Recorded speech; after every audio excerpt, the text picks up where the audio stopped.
You're listening to Rocket Night.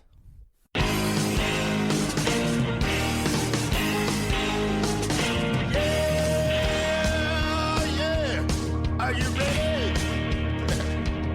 Tonight I'm gonna take you on a little trip. We're going down south by the mighty Mississippi. I'm gonna take you to a place where lights never dim. Bring your mother, your brother, and your best friend. I'm gonna show you where they dance out in the street. They'll tell you all about your body heat. I'm not gonna talk about it, just gonna do it. Get on down, if you feel up good now. Get on down. All right. Well, I'm so excited to be here with Liv, her new album, Young, Dumb, and in Love, which, like, it's pretty self-explanatory, but I mean, there's so much to talk about in this album. So, I mean, I guess to start with, what do you want to say to your fans about what inspired this album? Um, that's a good question. Well, the answer is heartbreak. Put simply, I got dumped in December of last year, and it just so happened that my parents had scheduled this recording session as a graduation gift, and they weren't going to tell me until Christmas, and I got dumped 2 weeks before Christmas and was having a Oh, really hard time, and they decided to tell me that I was going to see Van in Lakeland, Florida in January. And then it was, I don't know, the charge of going through that experience, and I started putting everything together. And originally it was not going to be a full-length album. It was just going to be a few songs. Um, but after the first recording session, Van and I looked at each other and we were like, no, there's more to this than just what we have. so what were the first few that were gonna be like the EP before it expanded? I recorded Big Red Moon, um, Hey You, Lemon, and If You Wanted To, and Ghost that first session. So it's really just Red Hoodie and the title track that were added later. Is that what it was? Yeah, yeah. Okay. Wow. Yeah. I mean, it's interesting because, like, I'm trying to picture it without those two tracks. And while that's still 6 songs, that's like a longer EP. Mhm. Um, those two add so much to the story. And I actually read in some really cool press articles about you how Red Hoodie that came out today, by the way, go listen. Uh, it really, it was actually someone else's story that you took. And what an interesting thing that is. I know Taylor Swift did that over the pandemic with like Folklore and Evermore, and how interesting it is to take a story that isn't yours, but somehow tell it your way. Yeah. So, what caught your attention about that particular song? For Red Hoodie, I wrote it very literally. Like everything that I talk about in that song actually happened. It was a Monday. It was a red hoodie. The guy had bought her mom a Christmas gift in Oh, July and was like planning on giving it to her. And so yeah. everything, I don't know, you know, unfortunately or fortunately, love and heartbreak are such poetic things that it's almost natural to write about them. And uh, Red Hoodie kind of just became its own thing because everything was happening, and it's all true. Yeah, for sure. And I mean, I mean, I know that I'm an English major. I was in college. I got to track the themes, and red is such a powerful theme. It's sultry, it's love, it's attraction, it's fire, you know. Mm. And I can see that contrasted with what you've admitted to me was your favorite song you've ever written, Big Red Moon. Yeah, I love And that song. I I think it's interesting that you put red in the one that you think is your like favorite you've ever written, but it's also in Red Hoodie. So there must have been parts of you that you saw in that story that wasn't yours that you then transformed into your own mature love story that Big Red Moon really talks about so eloquently. I would agree with you on that. I wrote it and I hadn't thought about anything that I had gone through personally. It was just like I had to get it out because my friend was hurting and I could see it. Um, and I felt it too. Like I wasn't hurting, but I was hurting for her. And I don't know, it was like a release for me. And I didn't realize it until later on that I could relate to Red Hoodie, romantically and platonically. Yeah, it's funny. When I first heard it, I honestly didn't think that it wasn't your own story. I was thinking maybe it's something that you went through, or you just wove a story that fit your experiences. Like, Mhm. I mean, I don't think this is what was intended, but obviously we know Taylor Swift's all too well. The red scarf, we all Yes. know what that represents. And I think in your case, I don't think it represents what the scarf represented to her. But I mean, I immediately thought of that. I mean, for better Yeah. or worse. And I wondered if that was something you, knowing the recency that was released and how everybody went crazy over it. Like, was that something you wanted to kind of wink at without saying? So it's funny. I wrote this song before Taylor's version came out. Oh, she Um, stole it from you. Okay. yeah, yeah, you know. Of Taylor's course. had that song for so long, but when I Taylor's know. version came out, Yeah. I was cracking up because I was like, wow, I can relate to Taylor Swift. Like we wrote about very similar things. It was pretty funny. And you're not the first person who's mentioned that to me. Like it's always been on the back of my mind, and then to hear it again, I haven't heard it in a while, but yeah. Well, hey, I aim to please. What can I say? But yeah, no, I was excited to hear about that. So hopefully my hunch was correct that it wasn't the same thematic thing, but the emotion at least is the same, even though it's a little nuanced there. Yeah. So good to know. Always important to know. I also wanted to remark about the range this album has, both sonically but thematically, because we have the lighter tracks like Hey You and Lemon, which as much as I love the deep emotional poeticism of Big Red Moon, Young, Dumb, and in Love, if you wanted to, those are like the heavier ones, aside from, of course, The Mistake, because the range of that compared to Hey You is like, wow, this girl has some angst, but she also wants to like cheer you up, which I think beautifully describes Liv as a person, I would say. In the relatively short time I've known her, she's a ray of sunshine, but if you mess with her, watch out because she will mess you up. So, We're my friend group is calling it floral angst. You know, because like flowers are so pretty and delicate. Um, but I am angsty. I have some thorns. well, you know what? The best flowers have to, because otherwise you just get walked on. And so, that's something that, it's funny you should say that. My mom calls me her little flower, and every time I like swear, she'll be like, "Oh no, you're a little flower." I'm like, "Mom, you gotta have both." Like it's so funny. But yeah, I wanted to also ask, how do you manage the different emotions? Because you have this deep-seated anger and frustration in the mistake, compared to like Hey You and Lemon, which is more acceptance and motivation to start fresh. Like, how do you manage those nuances, and what inspired the mistake beyond the obvious? Obviously, someone did you wrong, but tell me what inspired that. A glass of wine, honestly. Oh, okay. It's Okay. actually no, it's a little more than that. The mistake was kind of a I don't know what necessarily happened. Like I've never been wronged like anyone to a level where I would get angry like that. Yeah, okay, good. Um, and I don't recommend that anyone does those things because they're No. not legal. But you know, I think that everyone has some validity in how they feel when they get their heart broken. Mm, And anger is one emotion that a lot of people want to suppress.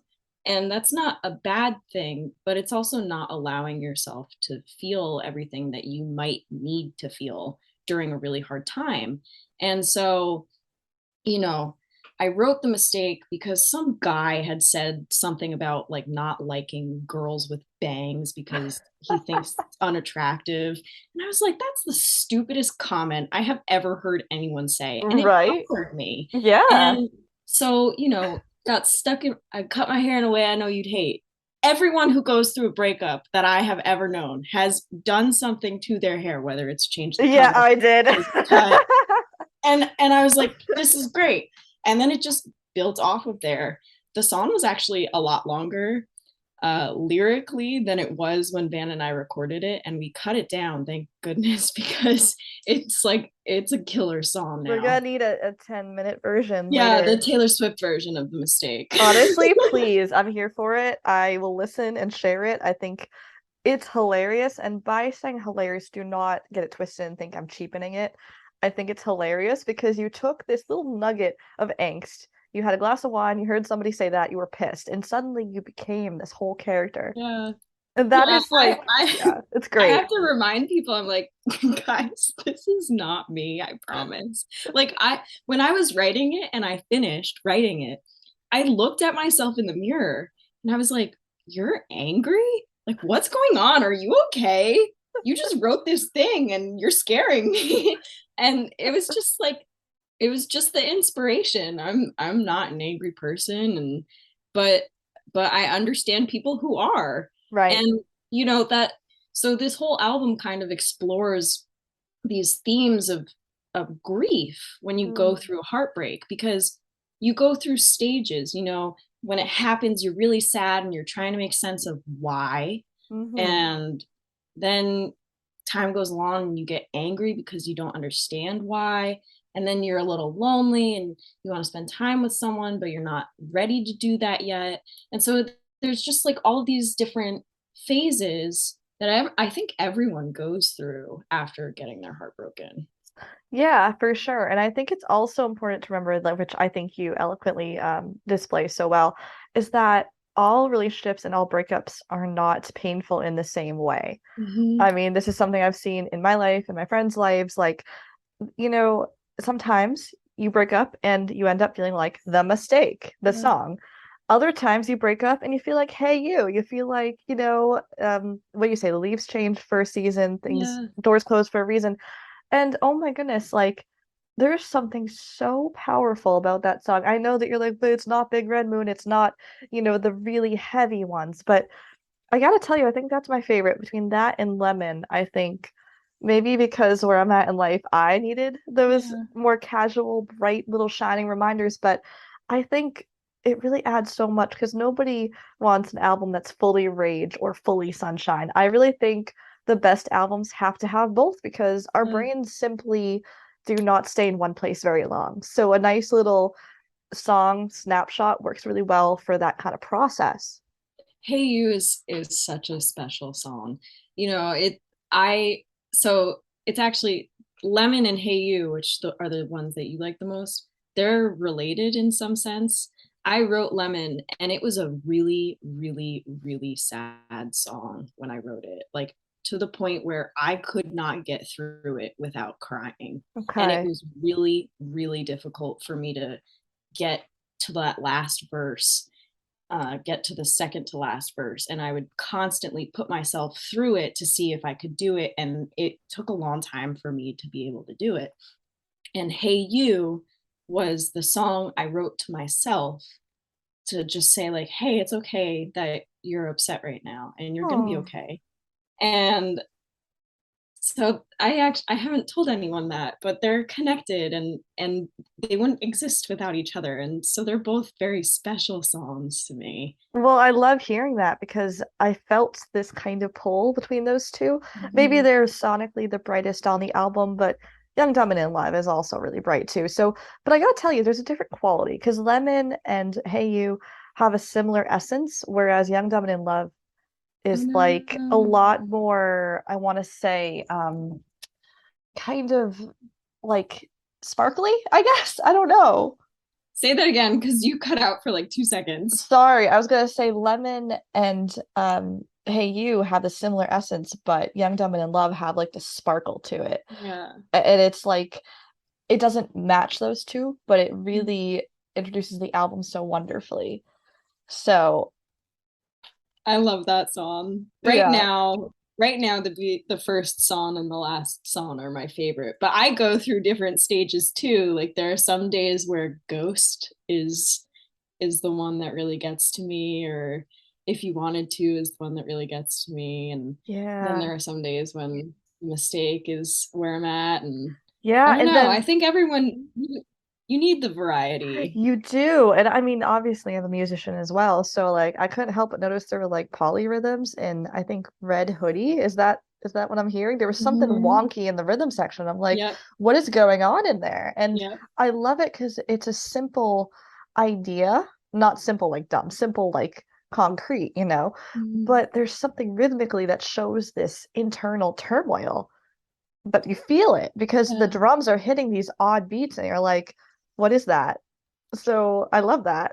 Reed, who played the drums on almost every song on the record, he's incredible. And he and Van, I was unfortunately not able to make it down when they were tracking the drums. I wound up getting sick. Oh, But they had a really long conversation about what they wanted to do with Red Hoodie, and the drums they're so good in that song. It's that's what everyone's been talking about this last couple of days, has just been the drums and the 12 string on that song. It's and the twin fiddles. I know, I was thinking last night when I was listening to this again, how maybe don't hate me for this. I do not typically gravitate toward fiddles. I'm a punk kid. It's not something you hear very often. But oh my goodness, I mean, Van is a badass, but I loved it in these songs. I think maybe I just hadn't heard them in the right context because Mhm. when done correctly, they add so much grit and they are kind of punk, honestly. Yeah. Like there's I would nothing, argue that the yeah. violin might be the most punk instrument out there. If you ever get the chance to watch Van Plating play the violin, it is Girl, incredible. send me She some can do, videos. I'll watch. oh, I will. She can do the really tender, emotional, swelling strings, and then she can get swampy. And the swampy fiddle is the best. Like, I remember when she sent me the mistake with the fiddle on it, I had chills. It Wow. unnerved me. It was Wow. terrifying. She's very good at she's very good at it. That's amazing. No, I mean, I need to say as we're finishing up, it's your beautiful brain and your experiences and your ingenuity that built this album. But I think every album has to be acknowledged for the people that work with you to add their creative spin. I mean, I'm sure you didn't think of the crazy drums, you didn't think of, the particular fiddle lines. So we need to give credit to the other people. So a big round of applause for Van and whoever was on the drums, which I have to study up on that. And then Yeah. also the mysterious male singer on Big Red Moon, which I know you cannot disclose him, but that is so haunting. He killed Yeah. it. I love that he doesn't want his name out there. I'm like, okay, I respect it. That's He's a different. special performer. He's a very cool Can I person. ask, is it a close friend or family member of yours? Can I hear that much or It is someone I know. okay, That's as much as I can say. fair enough. That's fine. No, hey, the journalism, you got to poke a little with I respect. Yeah. know. Well, and it's hard to like, who is this? Yes. That song, it's actually it's really cool. Um, that song's one of my favorites too. Well, I love all of them, so I don't know, I'm biased because I wrote them and sang Yes. them and stuff. Yes. But Mhm. that song, I also wrote about a friend and realized later on that I had experienced those things as well. Um, and it was not originally supposed to be a duet. And then we got the chance to record it as a duet, and just like not naming who this person is uh, makes it that much more like, does the perfect man exist? Oh, because the voice is the perfect man, and you wonder if it's real. Oh, that's beautiful. Like, it's very dreamlike. Yes, it is. It's a very husky, syrupy, sweet voice. Mhm. It's funny. There's something also intimidating about it. I don't know if that was intentional, but you could tell this guy is so sure of himself and so confident, despite the fact he doesn't want his name out there with his music. And that can be intimidating from, the female perspective. And so, yeah, I love that concept. It's so different. I don't know how you gave him credit in the CD jacket or whatever, but that's really cool. He's just a special performer. Well, maybe someday he'll choose to reveal it down the line when you're, Yeah. on the Hollywood Walk of Fame. Maybe he'll be like, I was Right. that You guy. know. Yeah. So as we're finishing up, what do you want listeners to get out of your debut album, Liv? You're incredible. Oh God. Thank you. I just I don't know. I want people who are going through those things to feel like someone gets them. I think that's kind of a big deal. Right. But also for anyone who has already gone through being young, dumb, and in love, it might be kind of nice to feel a little nostalgic. I don't know. Like there's so much about, you know, everyone writes about love and everyone writes about heartbreak, right? But it's just one of those things that doesn't get old, and there's a reason it doesn't get old. I think that even when you're older, you experience it over and over again in new ways, whether you've been married for 30 years or you're dating again and you're older, or maybe you're just starting out. We all experience it in cycles. And I Yeah. think that's what this album, at least for me, with my limited experience in this area, I think we all find something regardless of where we are on that journey. And that's the best part about it. Yeah, I would agree. It's a Yeah. special place. Oh, well, Liv, thank you for sharing your music with me and with the world. And you guys should absolutely check out her music. Tell the people where they can find you. Oh, okay. So you can find me on Instagram and Twitter and Facebook and TikTok. My username is live music by or live.musicby. I also have a website where you can find me pretty much everywhere. And it's livemusicby.com. All right. Thank you, Liv. That's Thank all you. from me and Liv today. You're listening to Rock at Night. The introductory song, Get On Down, is from blues artist Billy Bass Alford. Look for his music at ReverbNation.com.